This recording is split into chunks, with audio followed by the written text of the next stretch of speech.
Am I looking Looking. right at you? Yeah. Okay. Perfect. How's your week been? My week's been good.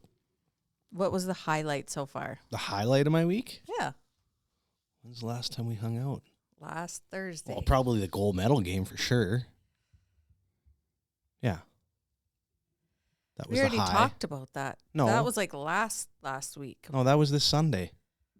We didn't talk about that yet? No? Oh my God. It's been a long week. Yeah. I guess I've probably talked about it so many times it felt like Yeah, I've been talking about it all week. Yeah.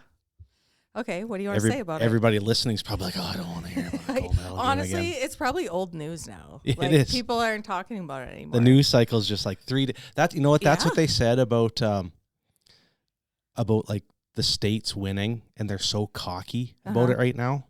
But they haven't won it since 1980. But there was one guy, I forget who said it. He's like, you know what? We just got to let them have it. Let them be cocky about it because in 3 days, nobody in the States will give a shit anymore. Nobody cares. Right? Or like they're not hockey crazy like Canada is. Mm-hmm. But yeah. It's like that with anything, though. We've talked about that before. It's just like everything seems like such a big deal. Just wait For 2 days. today. Yeah, wait 2 days. Yeah. It's honestly. You literally talk about it at work for 20 minutes and you're like, hey, that's enough. Yeah. When's the last time you were truly bored? Never. Yeah, right? You're never bored. Yeah. You just pick up your phone. Instant entertainment. Okay, so we have this calendar at work. Mm-hmm. Fact or crap. Fact or crap. Actually, Mike got it for Carmen for Christmas. Okay. And it's like trivia, and it gives you a little nugget of trivia, and you have to decide, is this a fact or is this crap? And then you turn it over and it tells you the truth. So today, the tidbit was in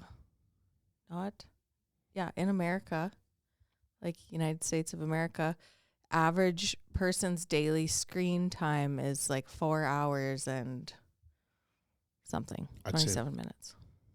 Fact or crap? I'd say that's crap. I'd say it's way higher. Okay, that's what I said. Yeah. I said it's got to be crap, and this is why. Yeah. And lots of people said that. Turns out it is fact. It's fact. Just 4 hours, eh? But that's average. Yeah, I guess. So you have both ends of the Right. spectrum there. That's just phone? Like just looking at your phone? Just your phone. Okay. Phone screen time. Like, do you ever Because check screen time is different. Like screen time, I would say. No, this was like phone screen time. Okay. Otherwise, real screen time? Like 12 hours a day. Oh, yeah, at least. More. Yeah. Like pretty Almost much. every waking hour. Yeah. Between looking at your phone, at your TV, or a computer. Yeah. Well, some people don't work in front of a computer. Yeah, I guess. But for the majority me, do, I think. Like by today, I had to get up and walk away. I'm like, fuck, my eyes are burning. Like I even got the blue blockers and everything, but it's like you get sitting there, like, you know. Yeah. Do you ever rock the stand-up desks? I have one that has the ability. Yeah, but you never put it up. I don't enjoy it. Yeah. No, I don't think it would make me more productive. Like when I used it, there's a reason why I said fuck this, because it's just like exhausting. Like I have shit going on all the time and I'm whatever, but at least I want to be sitting while I'm doing it. Mm-hmm. Like it's exhausting standing all day. Right. I used to do it. It's tiring. I like being up and down. Yeah. I I like going for a walk. Mm-hmm. Coffee pot. Mm-hmm. Bathroom. Do you ever go for like a walk down the road? Yeah, in the spring and like in the summertime. Yeah. Yeah, I don't like the winter. No. I don't like the wind. I know. Even when it's nice out, because out where I work, you're right in the bald-ass prairie, and a 15-kilometer-an-hour wind is like gale force. That's why some days around here, it's almost seems warmer when it's cold out with no wind, because like it warmed up today, but the wind gets going and it's still chilly. Yeah. And it just bites your skin like that. Yeah, I don't like that. We're almost there. It's so nice out right now. Mm-hmm. It just like gives the spring vibes. Yeah. I see all the sledders going by and I'm just like, give it a rest. Enough already. Yeah. Where in the world, I asked this the other day, like where could I live that is mostly like would be opposite of our climate? Like mostly warm. Like Costa Rica? No, I mean opposite in the sense of like you would get most of your year is warm summer weather, and like you'd have maybe a couple of weeks of spring, fall, and a couple of weeks, like a month. Like or New Zealand, winter. maybe? Is there weather like that there? I think so. They still get snow? Yeah. Yeah, because when my buddies Ads and Steve lived there for 18 months, I don't know if it was one of them or one of their buddies worked at a snowboard and surfboard shop. Really? Yeah. So there, it was like kind of right at the, it's New Zealand's an island. Yeah. And there's a ski or a snowboard, like a ski hill there. So you go up in the mountains and ski, and then you come back down and you're in the ocean.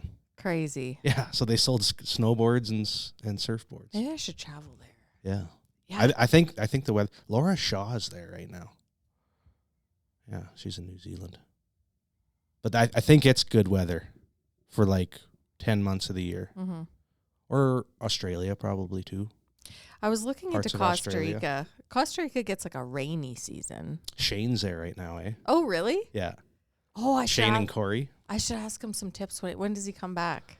Probably next week. Oh, yeah. I was thinking about taking Mercedes there. Yeah. Because she's just been grinding through school. She's just about done. She turns 21 in May.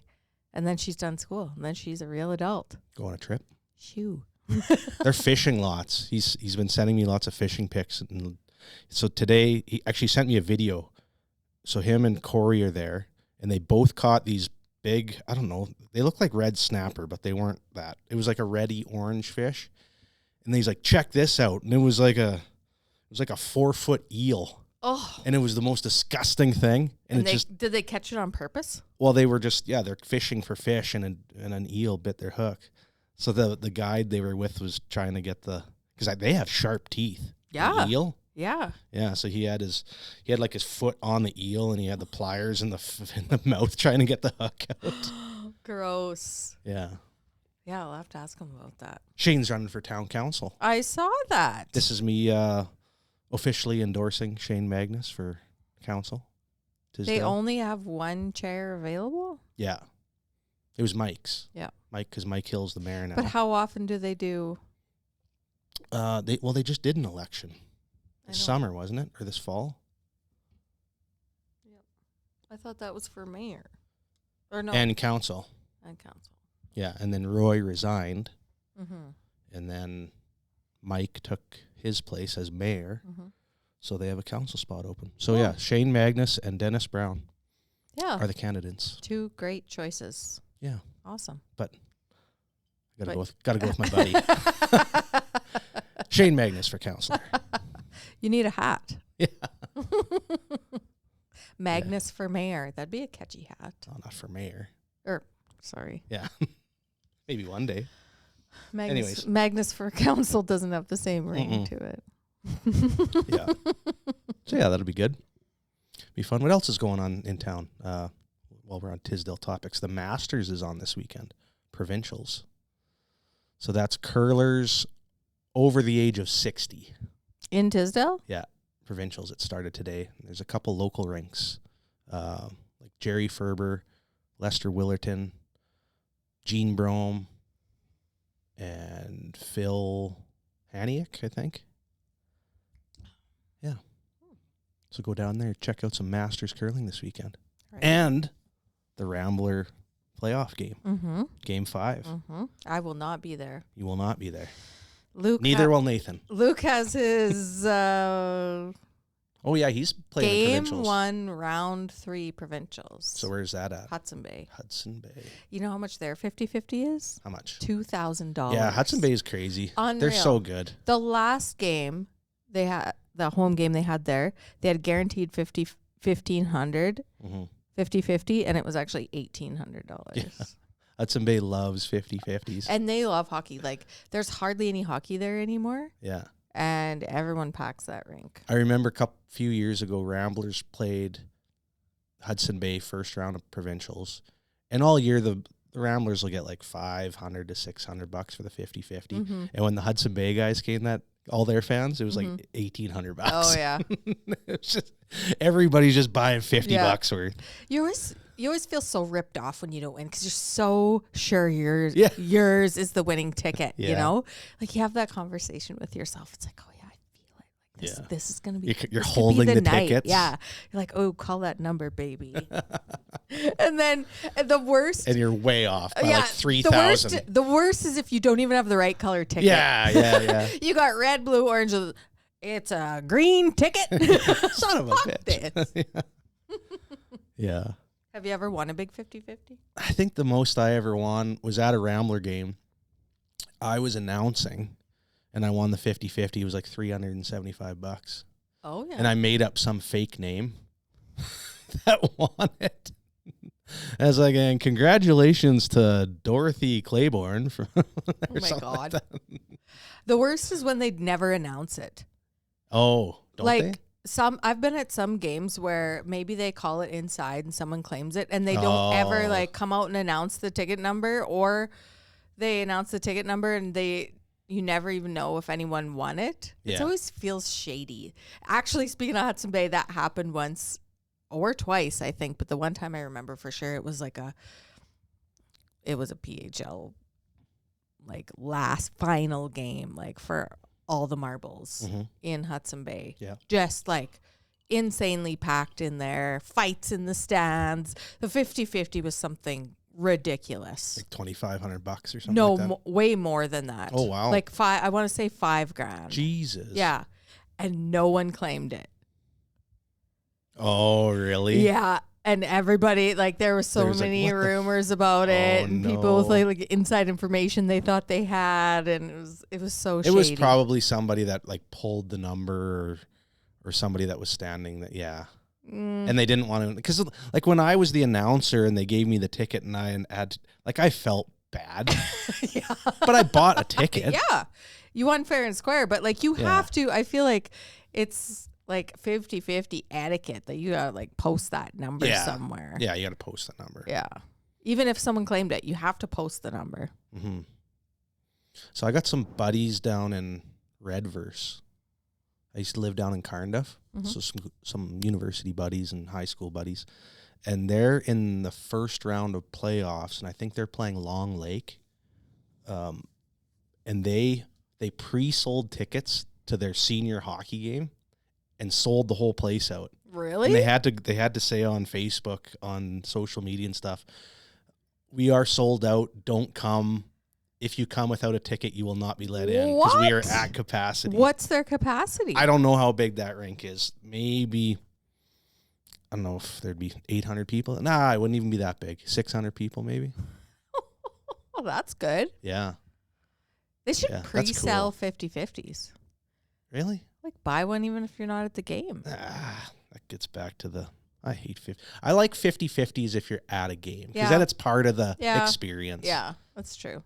But I don't like when they sell 50-50s just randomly. Have you ever heard the legend of Bill Tegens in Porcupine Plain? Bill Tegens? Yeah.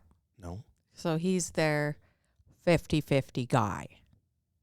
He sells them all the time? Sells them. Okay. And he's relentless, for one thing. He will not let you not buy a ticket. And it's the old arm length, but like they don't measure the number of tickets. He just pulls it out. It's like, here you go. That's awesome. Yeah. That's the way to do it. And he gets record numbers for 50-50 hauls. Yeah. He's legendary. Yeah. There's definitely a skill to it, or an art. You got to be persuasive. Yeah. Honestly. But you got to be likable too. Like you can't be a dink about it. Obviously. You're not. Yeah. But like you have to somewhat be persuasive. You can't just be like, oh, you don't want to buy one? Okay, see you later. Want a 50-50 ticket? Okay. You want a 50-50 ticket? Or just walk around and hold the bucket. Yeah. I want to see them be like the guys at the Blue Jays games. Get your ice cold beer here. Yeah. 50-50. They should put Daryl Mann on the 50-50. The Trojans went to like the automated system where they have a machine I hate that. And you get $20 and then they just print out a ticket with a bunch of that. That's the worst. That's what they have at the Blue Jays games. Obviously, they're not going to have little fucking tickets. But, like, come on. You're the Trojans. You're not the Toronto Blue Jays. Right. Like, just sell the tickets. Just sell the ticket. Well, how much is a roll of tickets? Like $5? So why do you think they did that? Because it's easier, probably. I don't know. You get more numbers. Probably because it's easier and it's you have a lot less waste, maybe. I don't know. There's something to be said. I love at the Rambler games when they give you 5 different arm length colors. I don't like that. I love that. I don't it because of what I said before. Of like all of a sudden you're eliminated. I don't know. But if everybody gets the same ticket, well, yeah, I guess you got to buy all the tickets. Yeah. Yeah, because if you buy the $20, you get 5 different kinds of tickets. But if you buy $10 worth, you might only get blue tickets. Mm-hmm. Yeah. I guess they're all going in the same bucket, really. Right. So whatever. True. Yeah. It just always feels like it's a game of chance. Or if you're like one number off, it's way worse. Mm-hmm. Oh, that happens all the time. Even though it's exactly the same, really, probability if you're 500 numbers off or if you're one number off. Like, who cares? Yeah, exactly. Anyways, good 50-50 talk. Are you sick of it? No, it's good. I like it. There's so much to say about 50-50. There is. Actually, here's another 50-50 story. So Jet has their first playoff game on Friday night, tomorrow night. Okay. In town here. Mm-hmm.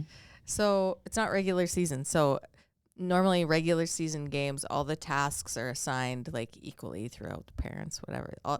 Playoffs comes, it's a free-for-all. It's like they're looking for volunteers, and nobody really wants to do it and whatever. So they were looking for volunteers for tomorrow night, and every job was claimed except selling the 50-50s. Oh, really? Yeah.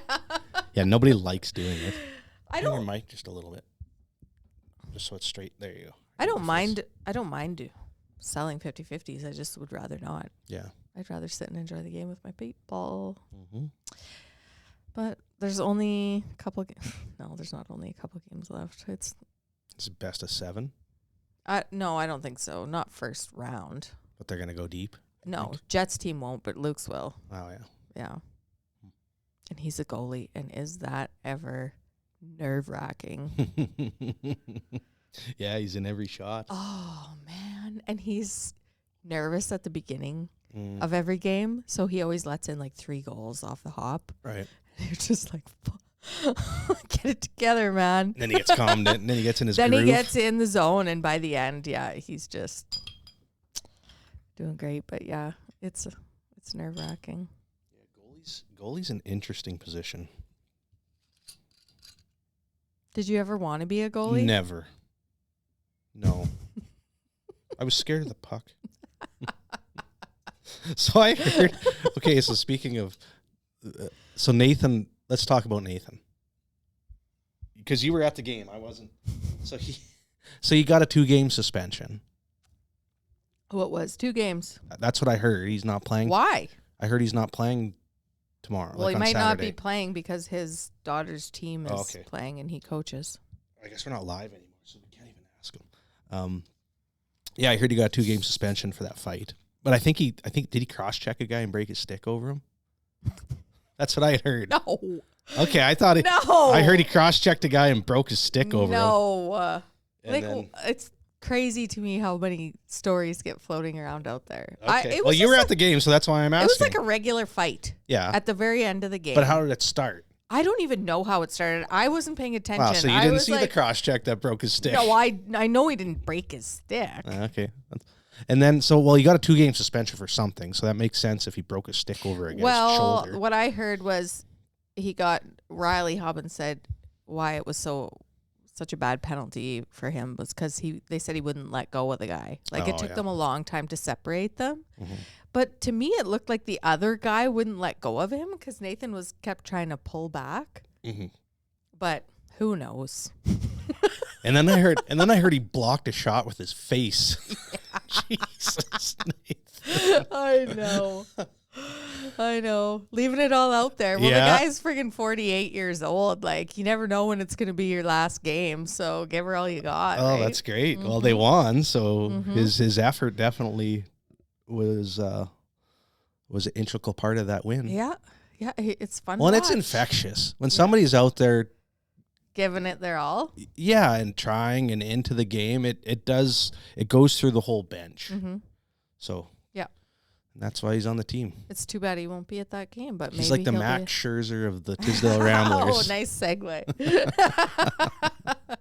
But that is what you get with those older players. Like, they've been through it all and they have passion. Well, especially if they're elite and they like winning and they've won a lot and they know how to do it and they want to keep winning. Yeah, you got to have those. You got to have those guys on on the team, especially when you got a bunch of young, cocky little kids that just want to score goals. You need to see. No, look at this guy. He's giving it 110 and still smart with the puck and making plays and in the play and offensive and not turning it over and finishing checks. Yeah, it's fun to watch. I'm grateful we still get to watch him. Well, hopefully they win on Saturday and he's back for the first game in St. Brew. So when are they doing that game? It'll be the weekend after. Yeah. Yeah. Same weekend as the men's Bonspiel. Are you curling? Oh, yes. Who's your team? Me and Colin, Amanda Reynolds' boyfriend, and Curtis Bliley. Oh, yeah. And Sheridan. Oh. Ellingson. That sounds like a fun team. Yeah, it'll be fun. We'll drink some beers. Are you going to wear your maternity pants? No. Your curling pants? No, I'm going to wear my curling pants. Yeah, it'll be good. Yeah, so that'll be fun. Right on. What else? Yeah, that's about it. I don't know. It's kind of a busy time of the year. There's lots of shit going on. Oh, man. I know. Between hockey playoffs and a lot of things and curling Bonspiels, and then we're going to get into springtime stuff like rodeo's a month away and Easter. And I know, but we're in this weird little like sub-season right now because it's like still winter, so you're trying to get all the winter stuff in. Like, we barely gone sledding. We haven't gone skiing. We haven't gone like sliding on the hill. Right. All the things that you do at least one time a winter.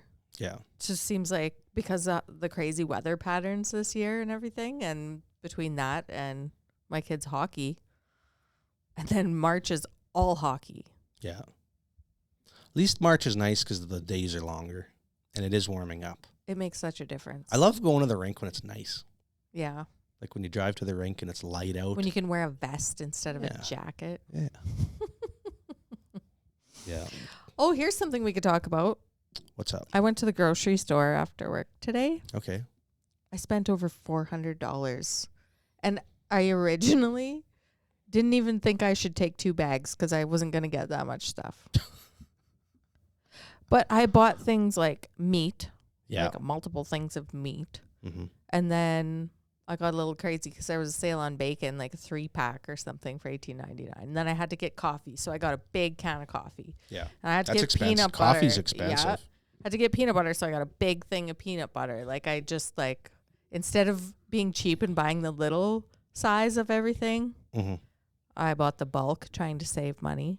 Yeah. I had to get things like Advil, Tylenol. Oh, yeah. Mascara, like all the super pricey things. Oh, and the one thing that cost probably, well, not the most money, not as much as the meat, but you know when you first go into Save On and they have all the flowers there? Mm-hmm. So almost every time I get groceries, I buy flowers because they're just a little treat. They're so pretty. Yeah. And they're like cheap there and whatever. You throw some in your cart or whatever. But they had a certain kind of flower that we love in the house. So I bought a whole bunch. So I had like 2 bunches of flowers and a plant flower in my cart. And I'm getting groceries. And like 5 people I saw commented, "Oh, you're getting flowers." And I'm like, yeah, I get flowers every time I get groceries. And everybody's so surprised. But they seemed like so like a light bulb went off in their head. They're like, "Oh, that's so nice." Yeah, why would I wait for somebody to get them for me? Like, just get them for myself. Yeah. It's like I just love flowers so much, and it's such an easy way. Like, you put them in your kitchen, and when you walk in the door, it's like, aw. It does brighten a house up, for sure. Yeah, I just love They it. smell nice. So that's my tip when you get groceries. Get some flowers. Get a little bit of flowers. I probably won't. Or you could get, they always have those cool little plants. Like, I found one for Luke, this gnome. Oh, yeah. With a little plant growing out the top of it. I just love little stuff like that. Even if it dies eventually, like, right away. It's like $6. Yeah, like plants at the grocery store aren't that expensive. No. But you go to a greenhouse and my goodness, are they expensive. All of a sudden $150 and you got this little plant. Well, not really. Well, I guess it depends what kind you get. Usually if you get a pot and an arrangement of stuff. Yeah. Like a hanging pot, those things are expensive. Those are pricey. Even bedding plants and stuff. Yeah. I always, when I was younger, my mom, every year she would go get her flowers from the greenhouse, and then she did all the gardening, and she'd always have them out on the front step for a long time before she planted them. They were just the tiny ones. She would always get all the tiny ones because they're cheaper. Mm-hmm. I always wondered, why would you do that? Why wouldn't you get the bigger ones and they're nicer? And then I started buying them for myself. It's crazy the amount a person spends just on having a couple nice pots on your doorstep. But it's so much work for greenhouses to do that. Mm-hmm. Like to create those pots. I know every year around Christmas, we get those out at work. We have two. Mm-hmm. Pat usually gets two of those standing pots, and they're very nice. Mm-hmm. But there's a bunch of different kinds of flowers in there, and it takes time and effort, and you got to grow them up to that size before you can sell them. Mm-hmm. Yeah, so being a green thumb, like what's her name that does it? The flowers for the town. Tuesday? Is it Tuesday Wenzel? Does she still do that? Yep. Yeah, she's amazing. Yep. The amount of work and effort. Who's going to take that over? I don't know. There's got to be somebody that's into that'll do it. But Tuesday's great. Yeah. She's the best at it. She's like an icon, just like that bent over lady, like doing the weeding with that hat on. Yeah. And you never see her face. At Montgomery Park or something. Yeah. Yeah. Yeah. Yeah, she's right into it. She does a great job. But that's another example of like, Tisdale's beautiful in the summer because it's gorgeous. All the flowers and the pots, huge pots on every corner, and it just makes you feel happy when you're driving down the street. Like it's just like, that's so pretty. Our downtown is really nice. Mm-hmm. We kind of take it for granted, but remember, I don't know if you remember before they did the big downtown beautification project. When there was just concrete sidewalks. No, because I didn't live here then. And there wasn't the nice light posts and the storefronts were all ratty. Mm-hmm. And, well, I guess some of them are starting to get that way again. But right after that, it was like, wow. Yeah. You could, and I don't think it was that much money they spent to do it. Maybe it was. I thought the number was like $250,000, but I could be wrong. Maybe it was $2.5 million to do it or more, but yeah, it's kind of nice. Well, we're talking a lot of boring surface level stuff. Well, you want to get into Jeffrey Epstein? Oh. He was all over my algorithm for a long time, and then I just got completely sick of it. Yeah. And I started typing into my search bar like happy news and like bunnies, just a bunch of stuff to like get rid Kitty of that videos. crap. Yeah. Honestly, because it goes back to what we always say. Like, I believe he was completely evil, and it's just like the crazy, the stuff that he did, but I don't actually know, because how do you actually know? Well, and the more they're uncovering, the darker it is getting, because they released 3 million more documents, but they say, well, it depends, because the Department of Justice says that's all of it, but there's a lot of people that are saying the 9/11 time period it's probably is missing. Yeah, and it's probably only like 2% of the total documents. What? Yeah. No, there's a lot of stuff missing, like all the financials that ties him to like all of his money laundering schemes. That's what I was listening to Sagar and Jetty. So he's on Breaking Points with Crystal and Sagar, and they have this independent news YouTube channel, and they do a lot of reporting on American politics. And so he's kind of a little bit more conservative leaning, and she's more liberal leaning, and then but they're really good friends and together, and I love watching it because you get both perspectives, and they try to report on like factual information because they're not paid, like they don't have advertisements by pharmaceutical companies, or they don't get funding from the government, right? So they're trying to do good news. But for the last 8 years, he's been reporting on this. And 8 years ago, when he started reporting, everybody was calling him like a whack job and a conspiracy theorist and all this stuff. And now as more and more stuff's coming out, it's like, holy shit, he's actually right. Mm-hmm. So he's just, I've seen a couple podcasts. He was on Flagrant 2. So that's Andrew Schultz's podcast. And there was 2 3-hour ones, and I watched them both. So 6 hours, and he broke it down. Like boom, boom, boom, boom, boom. But he says until they release the financial and the bank statements and all of his transfers activity and stuff like that, that's going to tell the story and who was all actually involved and implicated in, right? Because then you can see him, like which girls did he wire money to, and which rich billionaires did he take money from, and what, like, because then you can, because once you track the money, then you know what really happened. Because right now it's just all hearsay. Like even in emails, like a lot of his customers were like shady, like individuals. So even if in an email, the email could have been from them to Jeffrey Epstein, but was it bullshit or was it real? Right? Well, that's what I'm saying. You don't know. The only proof I've been seeing isn't even proof. It's just like semi-redacted emails that anyone could have typed up and just thrown exactly. on there. Yeah, and it's like 98% of the names in it are redacted. But there is some interesting ones from Okay, break it down for me. Well, what are your most vivid points? Well, the one thing that Sagar was, he was trying to tie Jeffrey Epstein to not working for, but there's a lot of evidence that he was working with the intelligence agencies.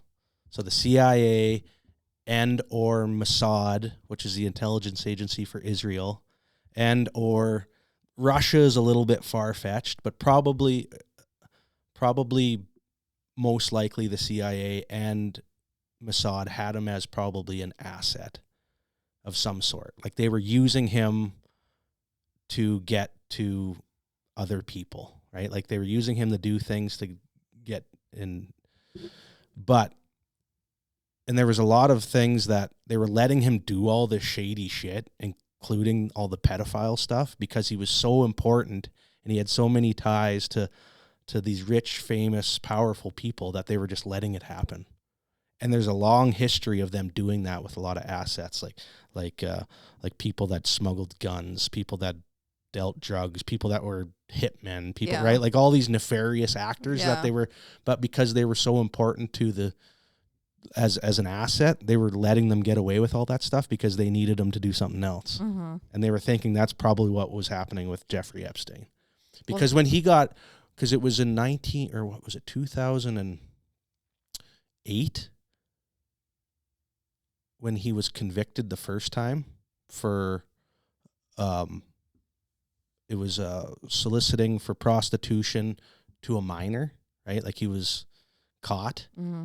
But just got like a slap on the wrist. He got, and it wasn't even, he was charged in Florida, but it never made federal, like it wasn't a federal case. It was just a slap on the wrist. And they're like, what the fuck? Like it was a closed case. All they had to do was go to trial. It would have been convicted, but they were saying, well, no, he was probably involved with some pretty powerful people and probably the intelligence agencies that they wanted it just to go away and him to keep doing what he was doing financially. And yeah, it's wild. But then he was a fucking creep and just a pedophile and a sick human being and was able to get away with it for a long time.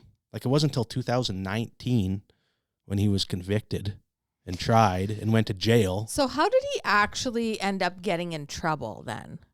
Like how did this all start? Well, it was I think it was in that 2008 time.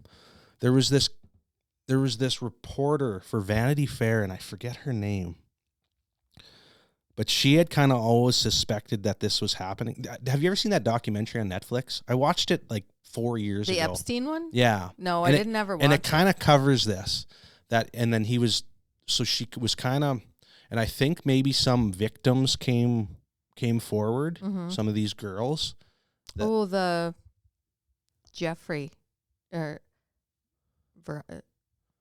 what's her name?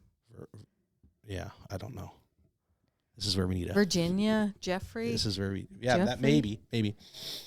But anyways, and then so that's where it all kind of started, was his Florida house, and he was getting, people were coming over for massages, and all these masseuses were coming, and there was Russian women, and there was local women from the neighborhood that were kind of fell on tough times that he was hiring to be masseuses. He was just doing sexual favors for other people.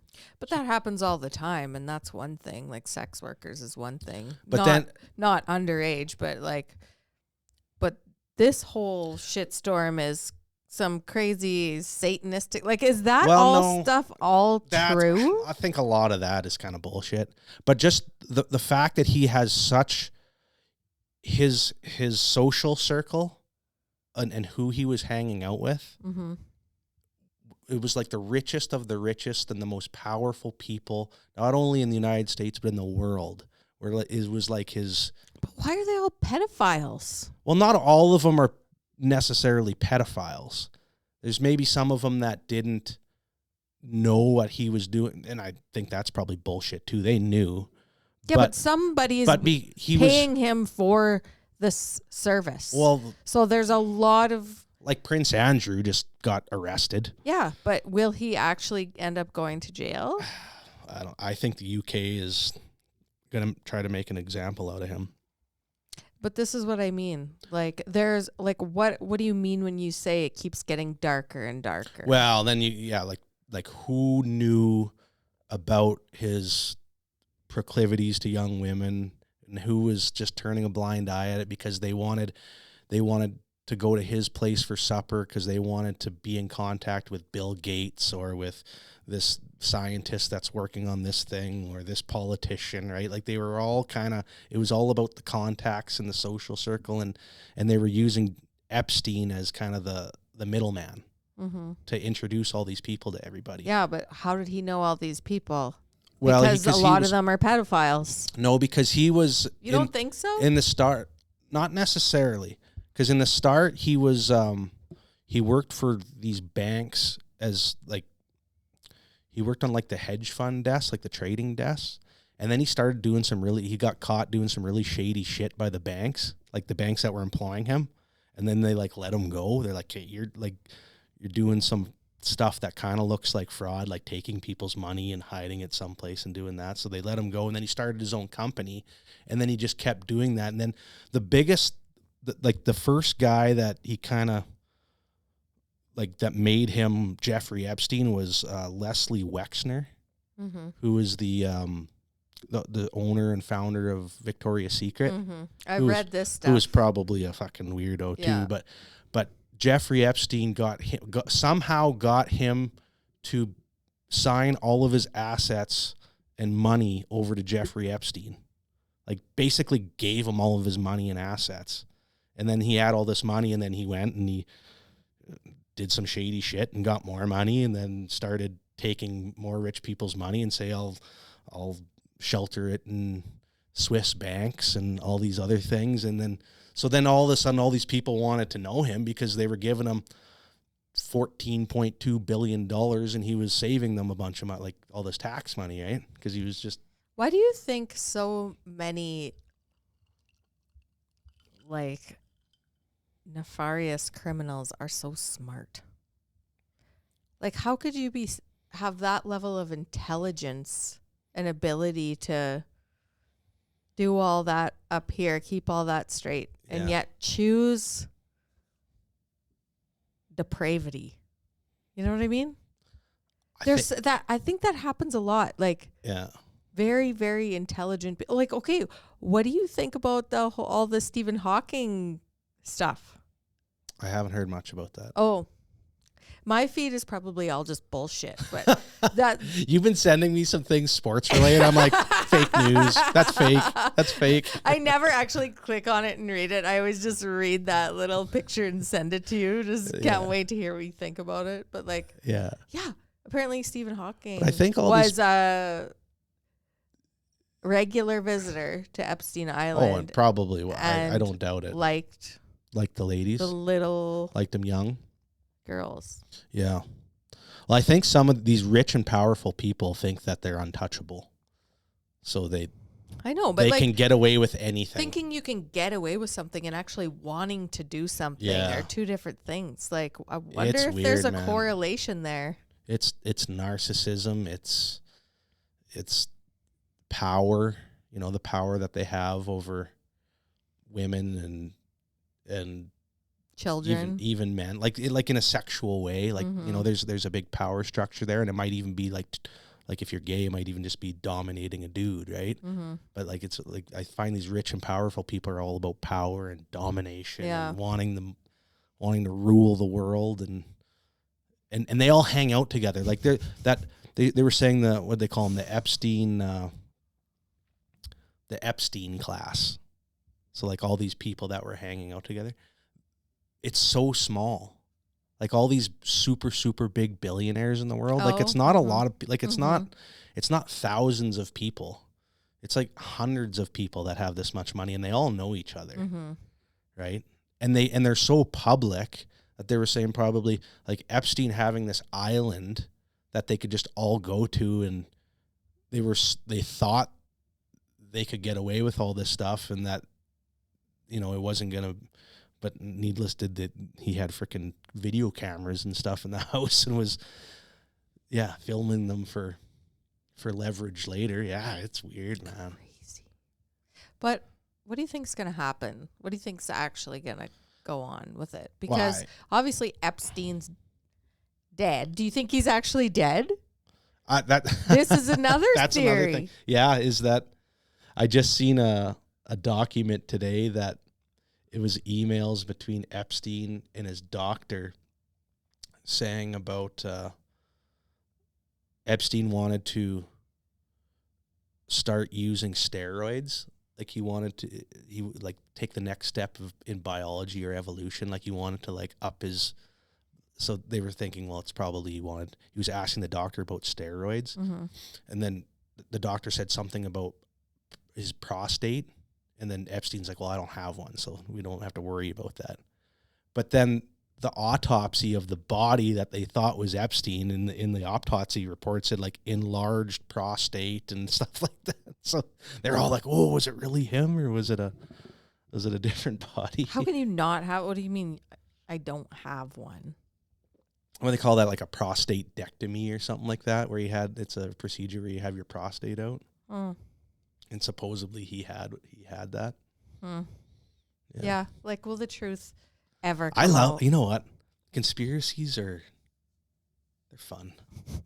I'm a conspiracy theorist. The older I get, the more I believe in these conspiracies. Well, it's just like, because everything is fake, and everybody's lying to everybody all the time. Well, that's not true. I think most of the stuff. Like, I believe, like, I don't know. I believe aliens are real. I believe. Do you think they're living underground? I don't think we went to the moon in 1969. Do you think the aliens are living underground? I don't think so. No, I think That's one theory on my algorithm. Yeah.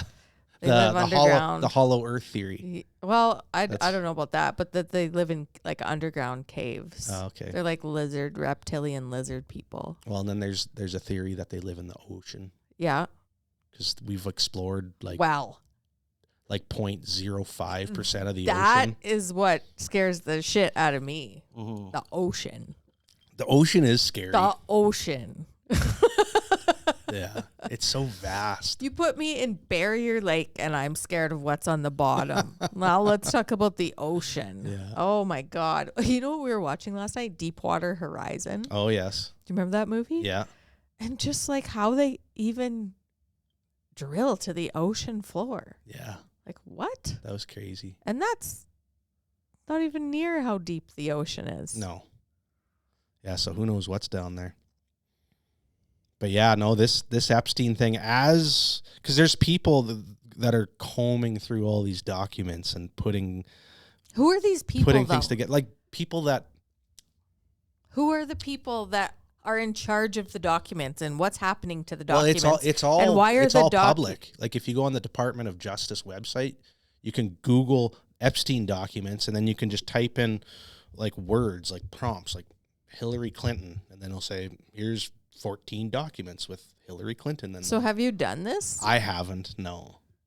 I just watched podcasts of people that do it. How many times has the word pizza been mentioned? Oh, like let's what talk they say, about like 580 times. Yeah. Pizza and jerky and grape soda and all these weird. They are definitely code names for something. Yeah. But what are they code for? Okay, but the pizza thing. So then now on my algorithm is all these clips of celebrities in the past talking weirdly about pizza parties randomly. Yeah.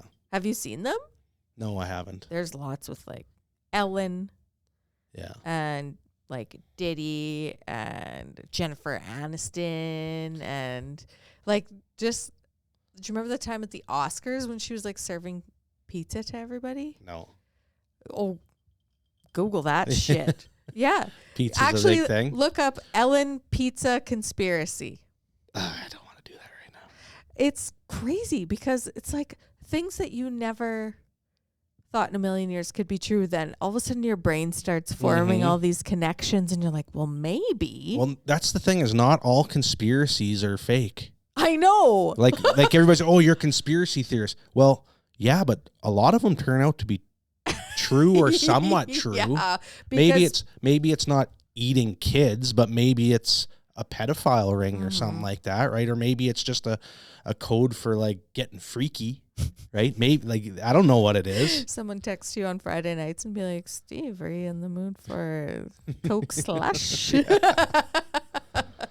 Yeah, there's definitely something weird, and I hope we get more documents released, and I hope that some of these rich and powerful people get prosecuted and found guilty and go to jail. Do you think that will happen? I doubt it. No. I doubt it.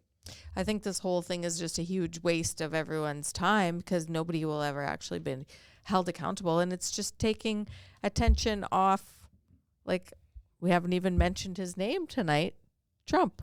Right. And all the shit that he's trying to pull. Well, all the time. he's been mentioned in those documents. Well, I know that's a whole thing. And he said he didn't know him or regretted knowing him, but now there's all the stuff coming out where he was buddies with him, like in the early 2000s. And there's this thing on where he said, "Yep, that's Jeffrey. He likes him young," and stuff like that. But then near the end, it sounded like Jeffrey Epstein hated his guts. Said he was the most evil man he's ever met. That's what Epstein said about Trump? Yeah. Yeah. Okay. Yeah. So can I have some of that? So what I'm saying is, like, do you think Trump's not involved? Like he keeps saying he's not involved, or do you think he is? He's involved to some extent. I would think he probably knew him and hung out with him, but was he a part of the pedophile ring? I don't think there's any evidence that says that yet, but who knows? We maybe don't have it all. If we only have 2% of the documents. But it's interesting that he ran on, like, during his campaign to become president of the United States, he ran on, as soon as I get into power, I'm going to release all the Epstein files. And then as soon as he gets into power and he becomes the president, he's like, nope, we're not releasing any of them. And then he was forced to, so now they've released some of them, but they've redacted a bunch of stuff. So I don't know. And maybe it's maybe if he's not directly involved in it, maybe he doesn't want to implement or implicate some of his buddies or some of these super powerful people or other politicians. I don't know. It's a bunch of fuckery going on. It's a bunch of fuckery. And they're going to get away with it because they're the most powerful, richest people in the world, and they control the world, and they'll find a way to keep it hidden. Like, they've hid all the JFK files for 70 years. Okay, so you saw the clip of Obama saying that they're about the aliens? confirming that there's aliens? And then Trump said, Well, he shouldn't have said that. That's classified information. He shouldn't have said that classified stuff. So he confirmed that there's aliens. Like, how else would you take that? Yeah. And then he said, well, maybe I'll declassify them and then Obama won't be in trouble. I was like, holy Jesus. That's crazy. What do you think they look like? Well, I think we know what they look like. I think they're these little people and they have skinny bodies, and because people say that's eventually, and big heads. Yeah, like that's what human evolution is eventually going to turn into. Once you have AI and Neuralink and all these things, you won't have to do anything physically, and your brain capacity. We're all just going to be bigger. like skinny teenage boys, just staring at screens in their dark rooms. Well, we're all going to start looking the same because we won't, like, sexual attraction and reproduction won't be a thing anymore because we'll just have sex robots in our house. Sex robots. Like that movie, what is it? Severance or something? Severance? Yeah. I started watching it. I had to shut it off. Did you ever start? It's not a great movie. Did you ever start watching The Substance with Demi Moore? The Substance? No. I think it's on Netflix. Yeah. It's like this weird movie about this woman aging, and she wants to look younger, and like there's these people in Hollywood or whatever that are looking all young and tight and chic, and they give her the substance, and it's like turns her into this young woman, but then she goes into her bathroom at night and like peels the young woman off and like dies on the floor. It's so gross. Weird. Have you seen Demi Moore lately? Like, do you watch Slam Man? Yeah, but she's had so much work done. Her lip is just like this. She doesn't even look I know real. Mm-hmm. No, I'm not thinking the Severance, though. I'm thinking of the movie with Megan Fox, and she's like an in-home robot that this guy hires because his wife is terminally ill with cancer and he's got a little daughter. Okay. So he gets this robot to come look after her. Mm-hmm. And it's Megan Fox, a smoking hot robot. Yeah. And she develops feelings for him. So then she like bangs him and stuff like that. And he like falls for it. But then she turns the robot turns psycho. And then the wife gets better and comes back. I'm probably spoiling this, but it's a bad movie, so I don't know how many people what watched is it called? Because I thought it's like Subvergence or not Severance, something like that. Yeah, but it's basically that's not that far away. Have you seen those robots that do kung fu? What? The Chinese developed these. China developed these robots. And they did this demonstration a couple weeks ago of them doing like martial arts. That's terrifying. Oh, and they're so good. They look so realistic. Okay, I saw these also bullshit on my feed. These videos of like Biden walking and like stumbling along and like trying to walk over a hill, and then the robot doing the same thing.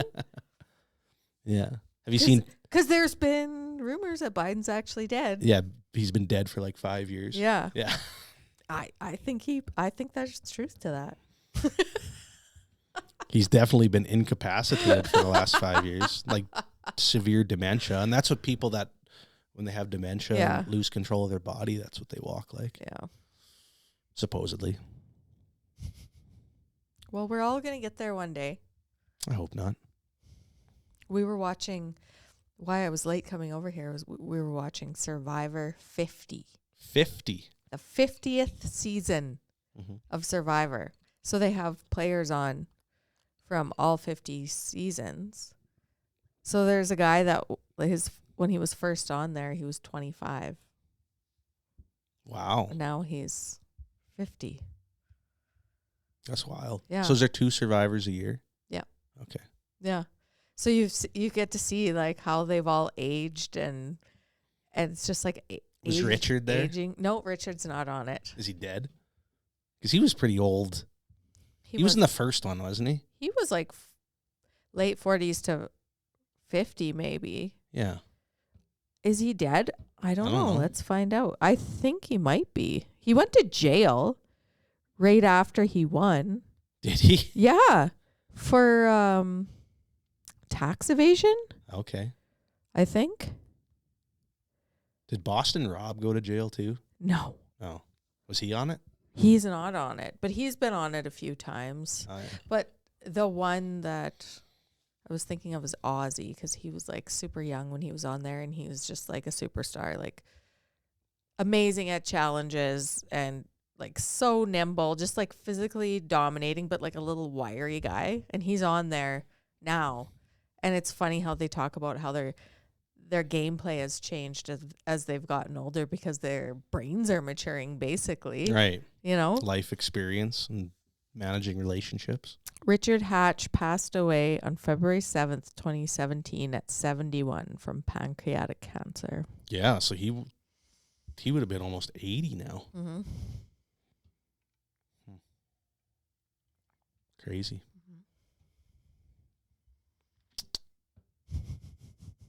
Yeah. The world's nuts right now. Do you think it always just was? We just have No, so I much think it's information flying around now? That too, but there's definitely a lot of shit going on right now. Like the States probably going to go to war with Iran any day now. Oh, tell me about this. That's not in my algorithm. Well, that's another thing Trump ran on, is he was going to end all these wars. Well, that's his whole thing, is he's the most peaceful. Yeah, now they're just president. gonna go in and start bombing Iran for no reason. No reason? Well, What's the reason? They have nuclear weapons? that's what they said. Mm-hmm. Remember Iraq and Saddam Hussein, and they said, oh, we're going in for weapons of mass destruction, and they had none. Mm-hmm. They just wanted to bomb the shit out of it. And yeah, it's kind of looking like that. But they're not even, like the United States, whenever they go to war, they always come up with some propaganda or something that's, oh, we're doing it like the moral high ground. Well, look at Venezuela. Right, like they're trying to say, yeah, like we needed to go in there and stop all those drug dealers. Yeah. But they just wanted the oil. Okay, so when they seized the Venezuelan president, do they Yeah. still have him? Yeah, they still got him. Him Like, and his wife. that's so old news. You never hear about that anymore. And it's weird. They just went in there, captured him, got him out of there, killed 100 people, and then just like the same government still running the place. So what was because they thought he was in charge of a big drug smuggling ring? Well, he wasn't cooperating with the United States, so they wanted to get him out of there. But they used the drug thing and he was kind of a bad actor, I guess. But they did that because they want the oil. Mm-hmm. Like they always, I don't know. Just wait till they come for our mine. Yeah, the aluminum. The aluminum. Or the alumina. The alumina mine. Yeah. But yeah, if that happens, that's going to be crazy. I seen something the other day where it was Trump, and he's like, yeah, we went in there, we bombed, we completely obliterated their nuclear capabilities. And then like a month ago, yeah, we got to go to war with them to stop them from creating nuclear bombs. Mm-hmm. It's like, oh my God, you guys, like it's. Well, at some point, it's not comical anymore. It's just like, it's scary to me that we have proof that basically anyone can do anything and it won't be stopped. Right. Like, who's going to stop him? If he decided, we're taking over Canada, sorry guys. Yeah. No one's going to stop him. No. You could if you Nobody. wanted to. Yeah. What would you do in that case? Fly an American flag out in front of my yard. It's like, I'm good. Leave me alone. Honestly, though. It's basically the same. Canada and the States are basically the same. A lot of people would say otherwise, but I don't know. I seen something today where it was people were they were hounding on McDavid for being a kind of a choke artist. mm-hmm. And there was the Empty Netters podcast. Are these two American, and they have a hockey podcast. He's like, we love America, or we love Canada, and if anybody says anything about McDavid, they can go fuck themselves. He's the best player in the world, and Canada's our favorite neighbors, and like just kind of a little love letter to Canada, which was I thought was refreshing because you don't hear that from Americans very often. Mm-hmm. Yeah. Okay, so we were going to discuss the whole women's hockey, Canadian women's hockey team decided not to go to the State of the Union address. Right. Or to the White House in general. Yeah. Because I think they were invited to the White House, and then at the same time the State of the Union was on. So the men went to the State of the Union address. And then Hellebuck got the Medal of Freedom. Yeah. But did you read that Trump said he wanted to give it to himself? Wasn't that it? Huh? Or was that a different medal? No, he took Matthew Tkachuk's medal. Like Matthew Tkachuk's like, hey, you want to wear this? His gold medal. Uh-huh. And Trump put on, and he's like, oh yeah. He's like, I didn't think I was ever going to get one of these. He's like, I'm going to keep it. And I think that was a joke on, who was it that went over to, not Robert Kraft. Maybe it was Robert Kraft. Somebody went over to Russia and had a meeting with Putin. This is years ago. And it was one of the owners of the NFL. And Putin wanted to see his Super Bowl ring. So he took it off and gave it to Putin. Putin tried it on and then didn't give it back to him. Just kept it on his finger and walked out the door. I don't know if it was Robert Kraft or if it was... And he never got it back? If it was Jerry Jones, it was one of the two. Yeah, he never got it back. What? Putin kept his ring. So I think this was kind of a joke on that, but I'm pretty sure he gave him his medal back. But yeah, so the thing was, and my Uncle Tom that watches our podcast often, he made a comment on Facebook saying something along the lines of the women's hockey team said no to Donald Trump's invitation to come to the White House, and all things considered, he said, I didn't see why they wouldn't, or something like that, why they would. I don't see why they would go.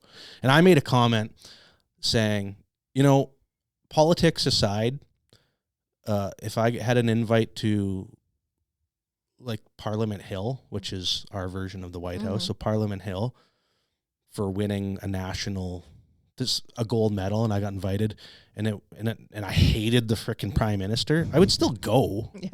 Right? Like if it was Justin Trudeau, which I was not a fan of Justin Trudeau. Yeah. If he invited me, I would still go. Yeah. Absolutely. When are you ever going to get that opportunity? And same thing if I was American and Donald Trump invited me and I didn't vote for Donald Trump and I hated the guy's guts, I would still go. Who cares? It's respecting the institution of the president and the fact that you're being honored for an achievement as an American or as a Canadian, right? Mm-hmm. Like, I think you should go. You worked your ass off your whole life to achieve that. Well, why not get some recognition for it? And it's not about like making a statement to Trump because like he doesn't give a shit. Yeah, exactly. If you go or not. Yeah, exactly. So I would just go just to soak in the experience and check it out and say, this crazy fucker invited us to. Yeah, and we sat there and ate cheeseburgers with him. Yeah. That's what they did, eh? They were sitting in the White House, and that's what he does. Because I guess Donald Trump loves McDonald's. Yeah, because it's all human meat. So they were sitting there eating cheeseburgers in the White House.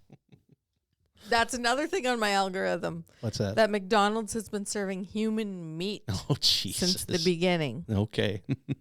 I think I need a new phone. I think, you know what, though? Facebook is full of... That's all it is. Fake news. I am this close to getting rid of Facebook. Yeah. It's useless. It is brutal. So useless. Other than staying in touch with friends and family and getting some, this is what's happening in the community type stuff. Because we don't have another way to figure out when there's a garage sale in town. Yeah, but that's why. Right? Because people used to have to go and talk to each other to find that shit out. But when you scroll on Facebook to go through all that stuff, it's all fake fucking bullshit. And then you'll see the poster for the garage sale and then you'll swipe past it and forget about it 30 seconds later. Because there's some rage bait and the next thing down. It's the death of us. You know that. Everyone knows that. But I find Facebook is the worst out of all of them. Facebook is the worst for fake news. For fake stuff. TikTok and Reels are the worst for time wasting. Yeah. Just mindless crap. Yes. That, but also there's some really funny shit. Like, I love watching Reels. It is entertaining. Like, there's so many things that you just scroll through. I can be in a shitty mood and I see a video and I just like die laughing, or like you send it to somebody because you know that they're gonna get a kick out of it too. Mm-hmm. I do like that part of it. Yeah. If there was just a social media platform for like funny videos, I guess YouTube, right? You can just. Well, remember Vines? I wasn't. It was before my time. Yeah, too. I wasn't. But every once in a quite. while, I'll on Reels they'll have like bring back Vines. So what actually? I think they were. Was it? I think they were 10-second clips, and it was just a bunch of funny shit. It was just like not one thing. It was just a bunch of.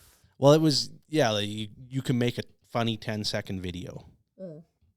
And then that's it was so hard, so much harder back then. And that was the stuff that went viral was the funny stuff. Yeah. Where now the stuff that goes viral is the stuff that makes you just rage. Sad and mad. That's the stuff people click on. It's the most fucked up sadistic thing. When all these fake stories too, a lot of it's clickbait. So they want you to, and it might be like a reputable news outlet that puts out these clickbaity type things because the more clicks you get, the more money they get from advertisers. And then you read a weird headline and you're like, what? And then you click on it and it's like, oh, well, that wasn't even that bad. Yeah, it's a completely different story. Yeah. Oh, I hate it. It's gross. But yet, you never stop clicking on that shit sometimes. That's true. And you get better at, the more you read and the more you get duped, you get better at, you have a bullshit filter gets better. Yeah, I can't decide if I'm getting better or worse that way, because for a while there I was like, I just didn't believe anything. And now I'm like, well, maybe I believe everything. Like everything's so fucking crazy that like anything could be true. If there's aliens living under the ground, what?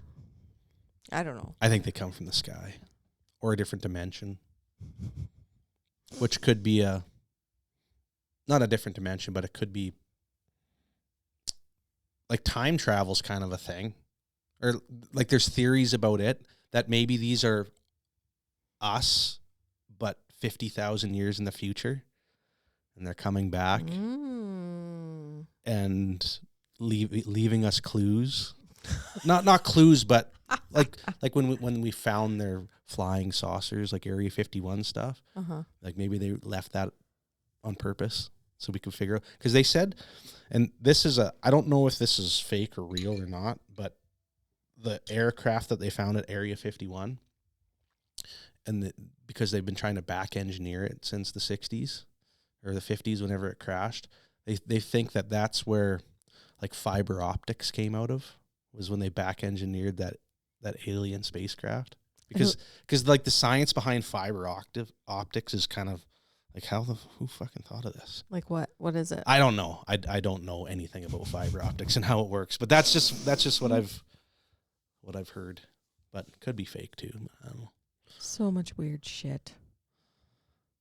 But there is one thing that is for certain, is the government. All governments have been lying to us repeatedly for a long time. And they don't always lie to us, but they do lie to us. It's like your parents. Yeah.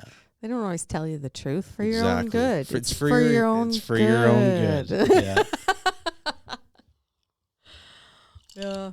I don't know. And people have been doing shady shit and lying on purpose, especially if there's money to be made. Oh yeah. Money or sex? Money or sex and power. Money, sex, and power. Yeah. It's basically what the world runs on. Well, some of it does. I don't know. I don't want to think about it much longer. I think we should depressed. Try to be a good person.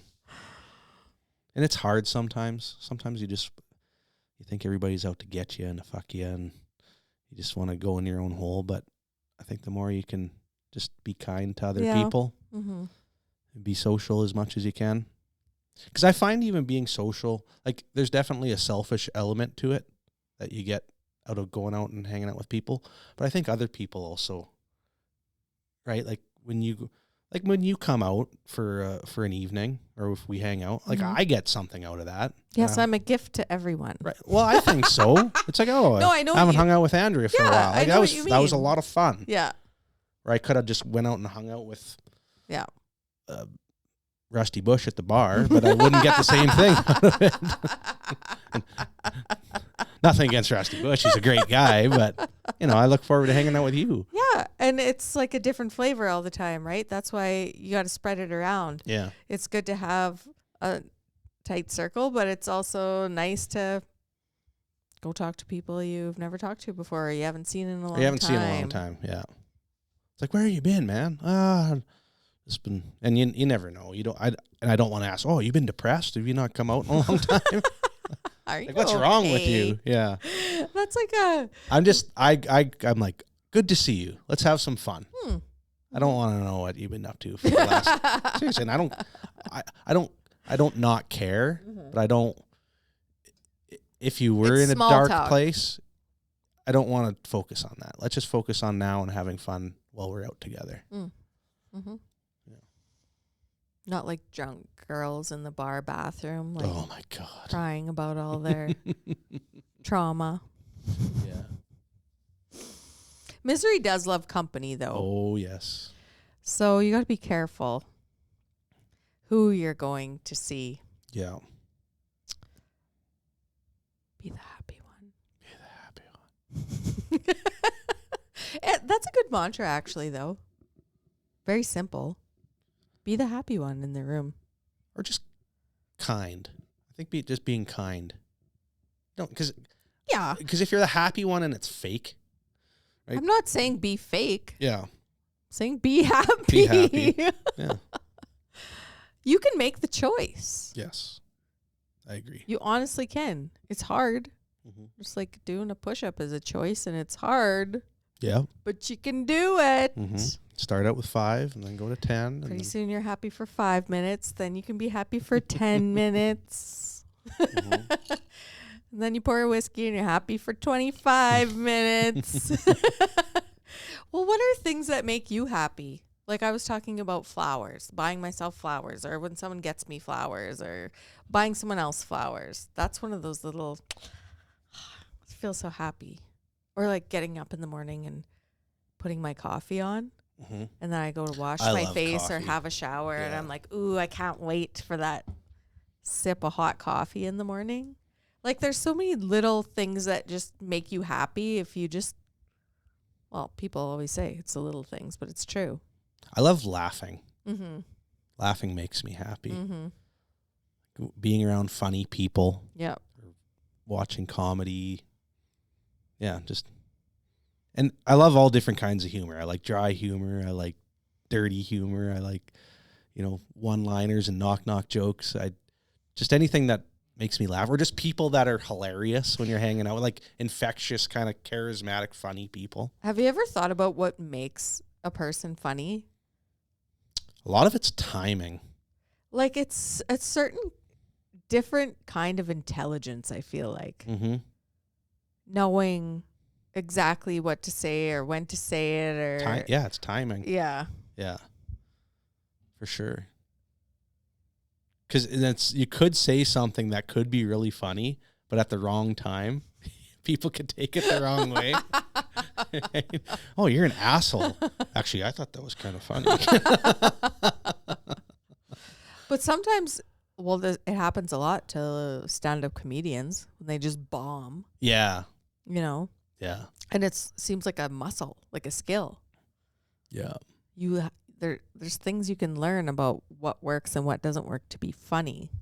Yep. I wonder what those things are. Should take a class, how to be funny. Well, I've definitely tried to crack a joke at the wrong time. It goes over so bad. It's like, I'm sorry, I'm just trying to be funny, and it didn't work. There are those people, though, some people that are just like, they're not even trying to be funny. Yeah. And they just say something. You're like, just like, what? Yeah. That's the best. Yeah. Dave Chappelle is my favorite kind of humor. Yeah, just that long setting up a story. Mm-hmm.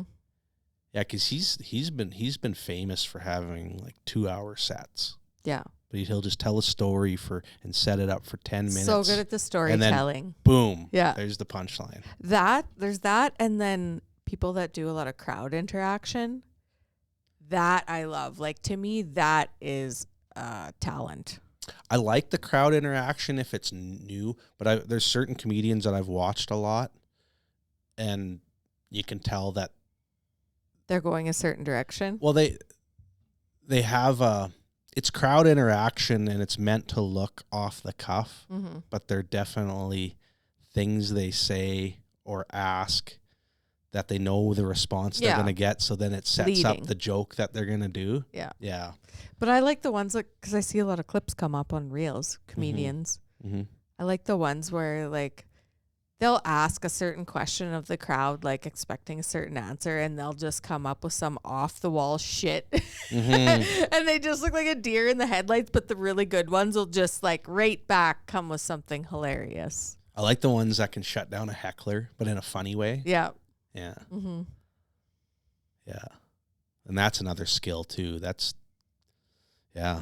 How would you respond to being attacked on stage? Like physically? Not physically. Or like heckled. Heckled. I don't know. I guess it depends. I don't know if anybody knows until it happens in the moment. Yeah. And then how you react to it. But the more it happens, probably the better you are at dealing with that situation. I don't know how I would. To me, that must be the most terrifying thing, to be like a beginning stand-up comedian. Yeah. You know? Like, you haven't tested your material yet. Every audience is different. Yeah. And you're inexperienced. You don't know what works and what doesn't work. Well, that's kind of what open mic nights are for. I know, but because a lot of people go to open mic nights because knowing that everybody at that open mic night is going to suck. Right? Not everyone. But you might, out of that hour of open mic, there might be like a couple funny jokes. Like it's like, oh, that's kind of when we did our show. Yeah. We weren't expecting anyone to think we were funny. I'd like to do it again, but around people that I don't know. That was like right around now because it came up. It was in February. Yeah, it came up on my Snap memories. Yeah, I'd like to do another 5 minutes, but in like the Saskatoon Yuck Yucks or something like that. Nobody knows you. Where you don't know anybody. Mm-hmm. Yeah. What do you think you would talk about if you did a stand-up routine? I don't know what I would talk about. Probably personal experience. Yeah. I write every now and then. Comedy? I just kind of write my thoughts down. Journaling? Almost in essay form.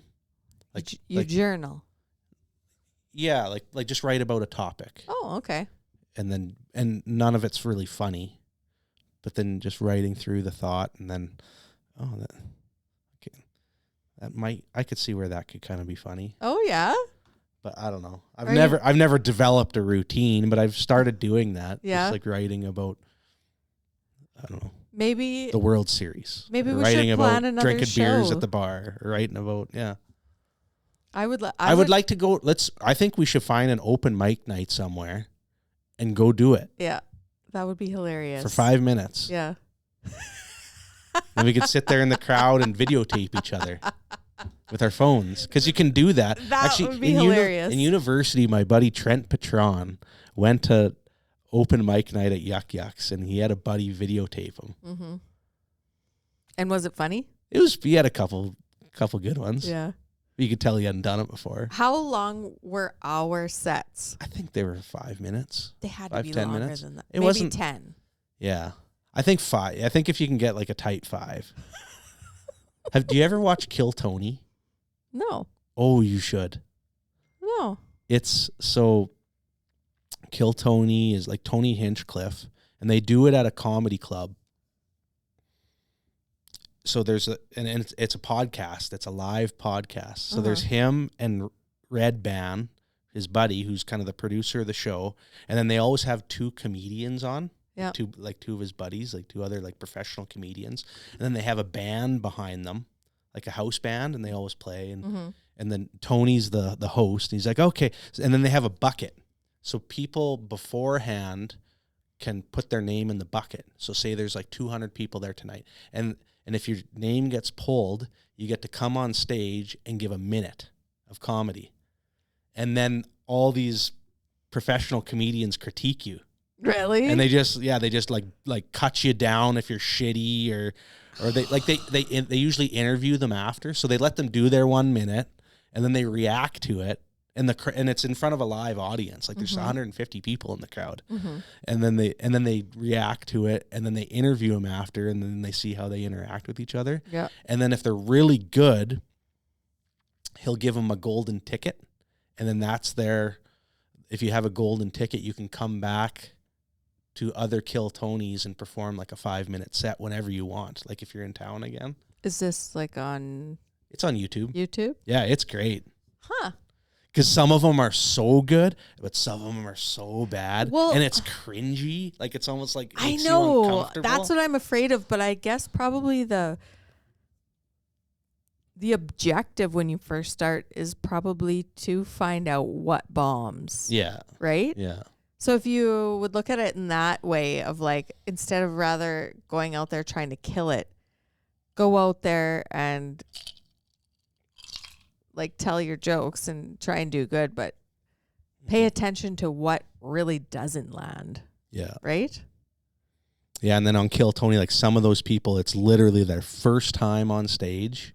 They've never been on stage before. And some of them are, maybe they've been doing comedy for 6 months or 2 years. Like they're just starting and they're actually pretty good. And that's like their big break. So Cam Patterson, who's on SNL now, I don't know if you know, he's on but he got his start on Kill Tony. Really? Like he did the 1 minute, killed, got the golden ticket and then kept coming back and they loved him.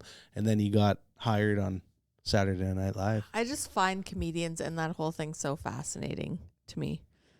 It's just like, and what is that in you that wants to do that? Yeah. You know? I don't know. I've thought about it lots. It's just like, it would take so much balls to get up there. Like you have to, you can't be really put yourself out there. Yeah, you can't be afraid of failure. No. And you can't be afraid of rejection and criticism. Yeah. And you have to know that you suck and you have to identify and work hard to get better. Yeah. Yeah. There are so many kind of funny like this. people, though. I think I suck, but we'll eventually get better. Hopefully. We've been doing it for 5 years. Yeah, you we have 71 shows. Some people that do it for 5 years have 1,380 shows. Well, let's just stay consistent. Mm-hmm. Yeah. You know what we should? Okay, I have an idea. Oh. And I don't know if you'll be into this or not. I'm entering in my say yes era. Oh, okay. Just FYI, okay, because so I'm tired of... of... Oh, no, you're not going to be here on Saturday. No. Fuck. Why?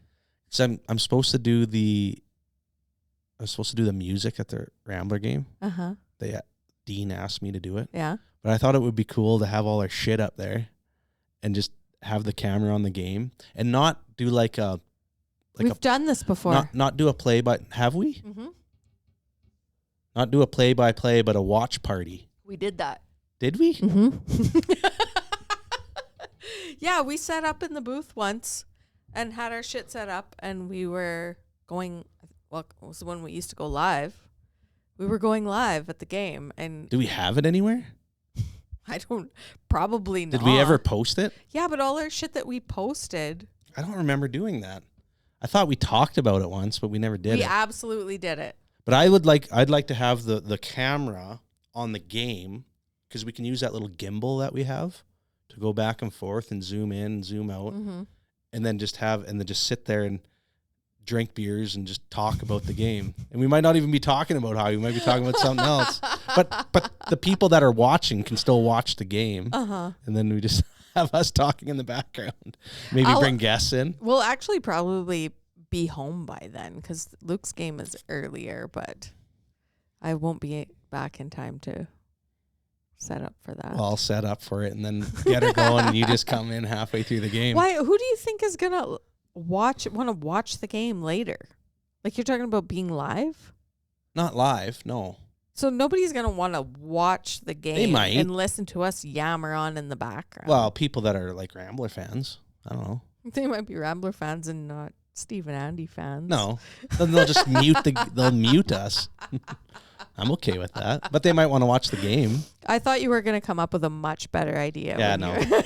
It's all about reps. It's about doing this more often and being in different environments and talking about different things, and it's all about reps. Well, maybe we should set up at the rodeo. We could do a podcast from rodeo and just have random people come on and sit in our chair. Like in the, we could do like one of those prove me wrong tables and like right beside the canteen. Yeah. In the main foyer. Yeah. Right, or we could set up in the beer garden. The beer garden. But there'll be music in there, so it wouldn't sound as good. But I guess there'd be noise everywhere. Yeah. It's set up on the stage.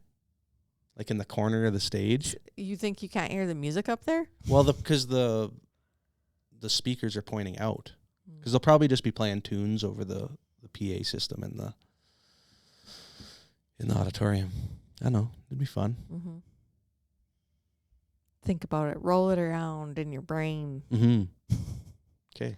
Not Friday night, though, because I want to have fun Friday night.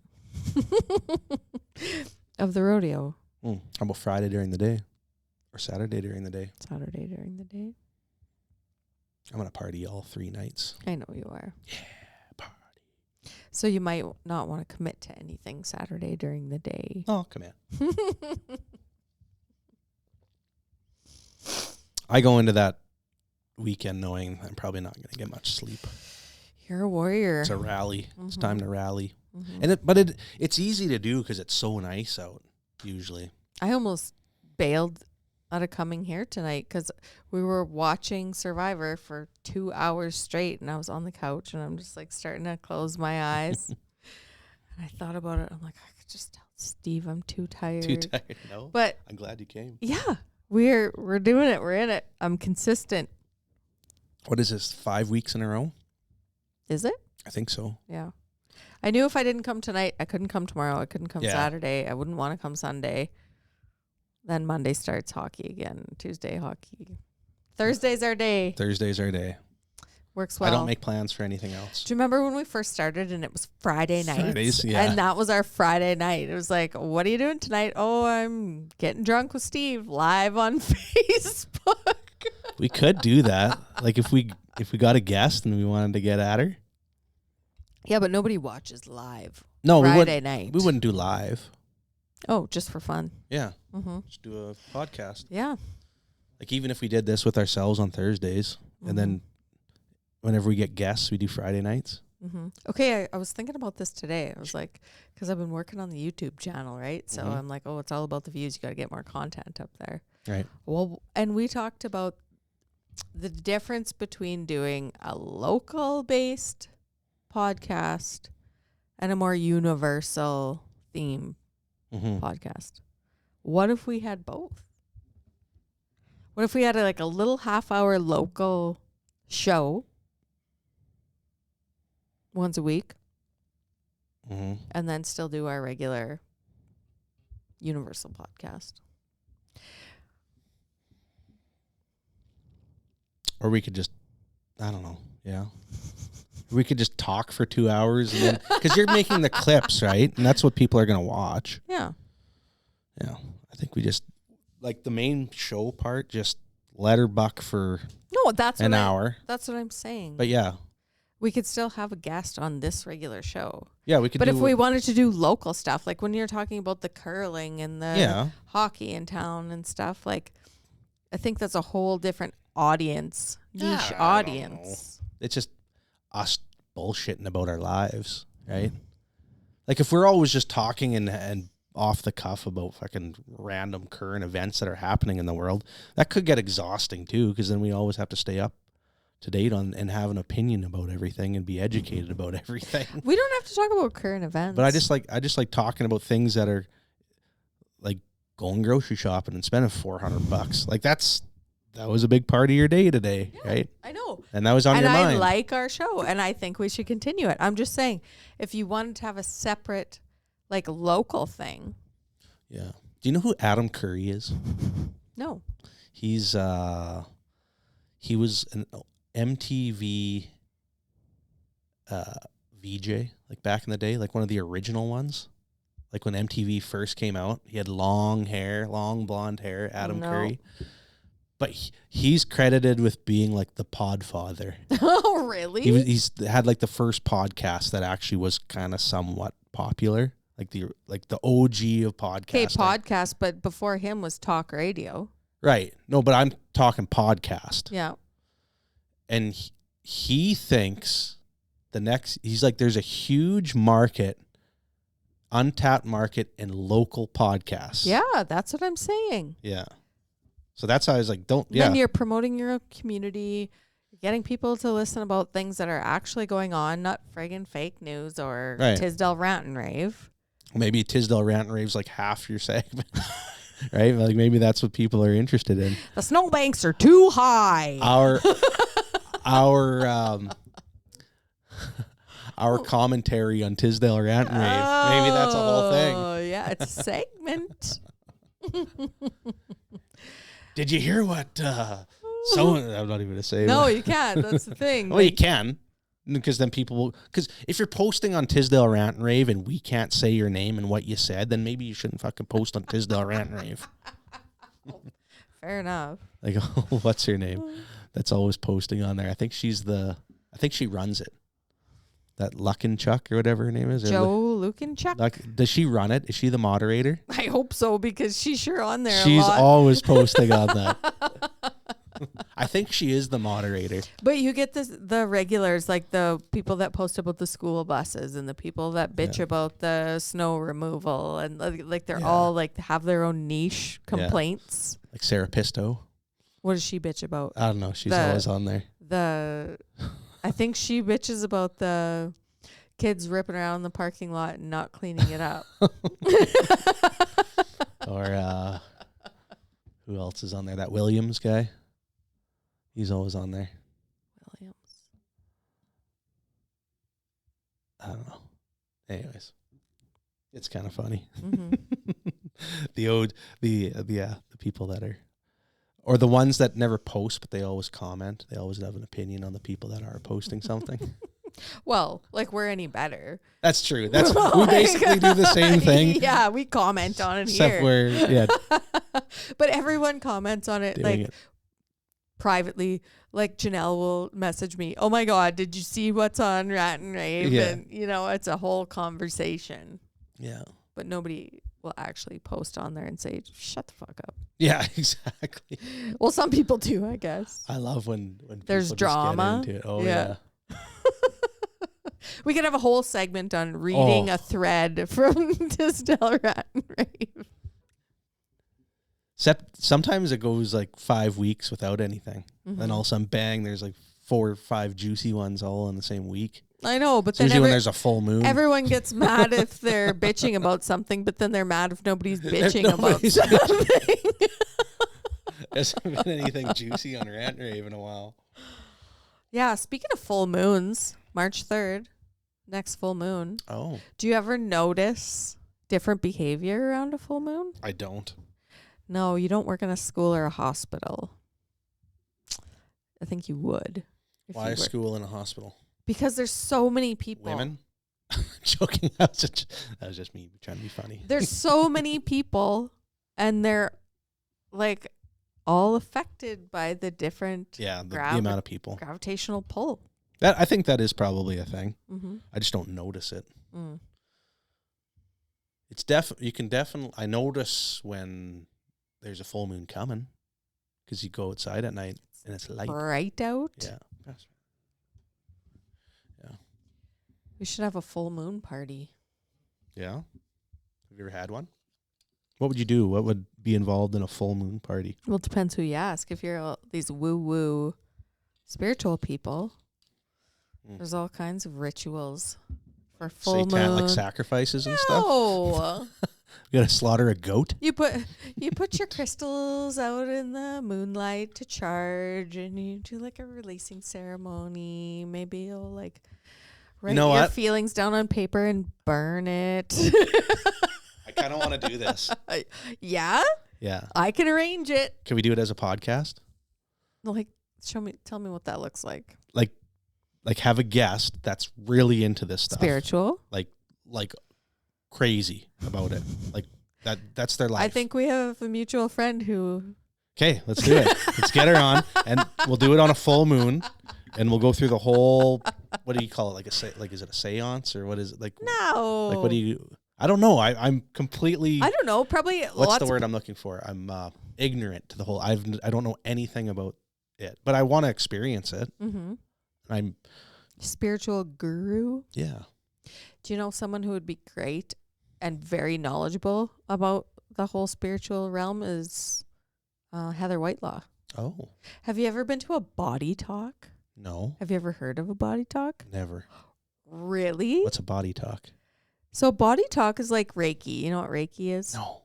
I've heard that Okay, term. so it's all about like energy fields and like healing your body through releasing energies and stuck. Just by, how do you do it? Like, do you like with a rake? Okay, well, no. Like I don't Reiki, like REIK. Like, how do you release the?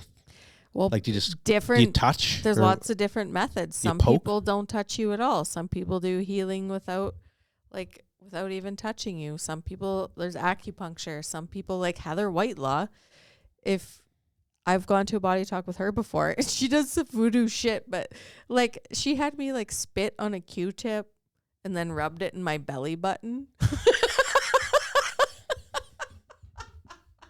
I'm serious. But like, and at the time I was like, well, it's kind of weird, but also felt so good after it. And like, she diagnoses your emotional and psychological problems just by what she can feel in your body. And it's fucking weird. It's crazy. But I'm a very spiritual person, right, and I believe in all that shit. But like, everyone who goes to her swears by her. That's why you have to book like 4 months in advance to get in with Heather. Do you think any of these people would do it on camera? I don't think there's a benefit to doing it on camera, honestly. No, but would it? Unless you just wanted to see what it was like, you should go get a body talk. No, but I think people watching might want to know too. Maybe. Right? Just see what's this all about? Like, what does it all entail? Mm-hmm. And even if they don't get anything or we don't get anything, okay, well, that looks kind of interesting. Maybe you could do it as like an advertisement for. Mm-hmm. Yeah, she'd be a super interesting guest. Huh. I would love to see you get a body talk and see your feedback on it afterwards. Think about it. Like, do it and then we'll talk about it after? Yeah. On here? Yeah. Yeah, that might be interesting. Mm-hmm. You should explore the spiritual realm. I'm more into this full moon party. What kind of freaky shit you got in mind? Yeah. Interesting. Mm-hmm. It's a different world that I've never been exposed to, but I'm not there was a time in my life where I was like, that's all dog shit, it's all horse shit, I don't believe in any of it. But I like to think that maybe I have a little bit more of an open mind now, and I would entertain it. It's worth exploring. Yeah. Mm-hmm. Definitely. Okay. Well, you let me know how it goes. What's that? Your body talk. Well, I'm not going to just phone her up and say, hey, I need to do a body talk. I know, you won't be able to get in. No. You'll start with an amateur person first. Somebody just starting out. Why? I don't know. And it won't work. Oh. Go to the professional. The pro? Yeah. So she does that for a business? Well, she does massage, and I think she also does acupuncture. She works at the Healthplex. Oh, okay. The Chiro place. Oh. Yeah. But she also does body talks. She does a lot of things. She has a lot of modalities. With Hal Johnson and Joanne McLeod. That's every time you say body talk, that's all I hear. That was Body Break. Body Break. Damn. That's who we should be for Halloween next year. It's been done. It's been done. So has Top Gun, but we still rocked it. We did rock it. Yeah, we got to get on that. We have to have For a Halloween show this year. Yeah. We've got 8 months to prepare. Mm-hmm. Yeah, that was fun. Who was all? It was Michelle and Rochelle and Amanda. Was it just the three of them? Was Janelle here? Was she? Maybe. I don't remember. We all went out after anyways, didn't we? Yeah, I think so. Or did we just stay here the whole night? Or was that the night I passed out on your bathroom floor? No, that wasn't the night. But I think we just stayed here and partied and like danced in my living room. Maybe. I think we did. We need to have more fun like that again. Yeah. Do you remember that party we had after our podcast when it was COVID and everything was shut down and you weren't supposed to be getting together, and we got Jay to bring us a case of beer from the bar? Yeah. We were all hanging out in the shop. Yeah. That was fun. We had fun nights in there. It was basically just our little clubhouse there when we were closed down. That was a good spot. I was thinking about that tonight. Remember the time we had Rod on? Yeah. And then we all... And Sherry too? Yeah. Or was it just Rod? Well, it was just Rod on the show, I think. But then we all sat around that table after and let the camera go. Oh, yeah. I wonder if we still have that video somewhere. I think maybe somewhere. there was a point when we kind of quit doing our podcasts and I was like, fuck it, we're never going to do this again. And I deleted a bunch of shit off my hard drive. Oh, did you? Yeah, and I'm so sad now that I did that. The original stuff? Yeah. Because I think that one with when we were all sitting on the couch was with Daryl, and then Kim came over, and then Jay came over, and Janelle was there. Was your brother there? No. No? No, we just talked about hockey for 4 hours straight, basically. Okay. Maybe, yeah. Yeah, that was fun. You could buy it back again. I could, I hear it's but for sale. I won't. I would not want to I would not want to own a brick and mortar ever again in my life.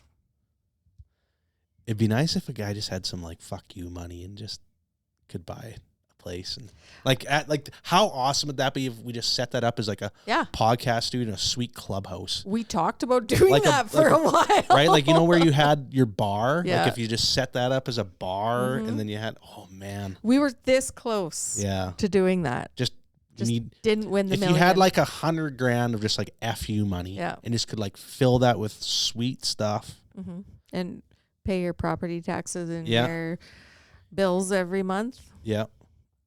Yeah, you buy it outright and then pay taxes and bills and just have like a sweet setup. I want to show you. We could turn your entire basement into our studio too. That's true. You do have a bar down there.